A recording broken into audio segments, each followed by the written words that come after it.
Hello, bonjour, je vais parler du prince Harry et de Meghan Markle, la duchesse de Sussex. On va parler du communiqué qu'ils ont fait sur la situation en Palestine et en Israël. Donc, vous savez qu'ils ont fait un communiqué dans lequel ils appelaient à la paix et ils apportaient leur soutien aux familles de toutes les victimes de tous les bords. Et ils disaient qu'ils allaient apporter leur aide à travers les organisations qui sont sur le terrain pour acheminer de la nourriture vers Israël.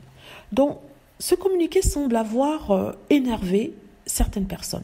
Déjà, on a les trolls et les haters qui accusaient les Sussex de ne pas vraiment soutenir le camp d'Israël et qui disaient qu'ils soutenaient tout ce qui s'y passait fait par Hamas. Et justement, ils disaient qu'ils auraient dû prendre position comme le reste de la famille royale. Premièrement, Harry et Meghan ne travaillent plus pour la famille royale, donc ils ont décidé de faire les choses à leur façon. Il ne faut pas qu'on continue à les comparer. Le reste de la famille royale a clairement été derrière le camp d'Israël, même s'ils ont appelé à la paix et ont soutenu les victimes. Mais on savait clairement derrière qui se rangeait.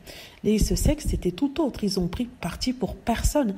Par contre, ils ont perdu certains membres des Sussex, squad, certains fans, parce que certaines femmes ont dit qu'ils soutenaient trop, plutôt Israël. Vous voyez ce que je veux dire? Donc, pourtant, ça n'a pas été le cas. Ils ont mentionné le pays parce que ce n'est que par là que sont acheminés les vivres.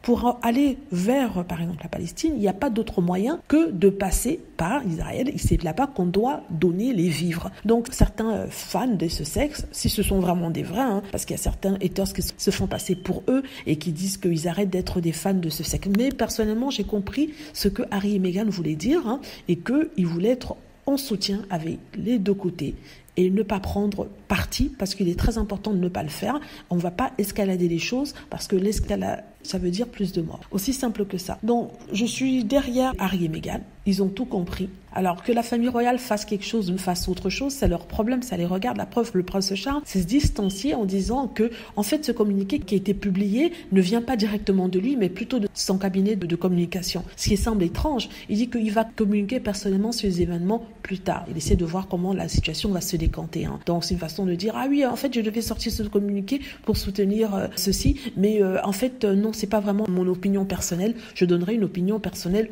plus tard. Ça veut dire, en fait, que c'est le gouvernement anglais qui lui a demandé de sortir quelque chose et de dire ceci ou cela. En fait, on a dû sûrement lui dicter quoi dire. Donc, ils n'ont pas cette liberté d'expression, comme là, par exemple, Harry et Meghan s'ils souhaitent le faire. En même temps, je crois que la famille royale ne prend jamais de risque, elle va toujours avec le plus fort, donc c'est pas étonnant. Voilà, dites-moi ce que vous en pensez, j'espère que vous avez aimé la vidéo, n'hésitez pas à cliquer sur like si c'est le cas, à vous abonner pour plus de vidéos et à cliquer sur la petite cloche afin d'être averti lorsque je poste une nouvelle vidéo. Merci.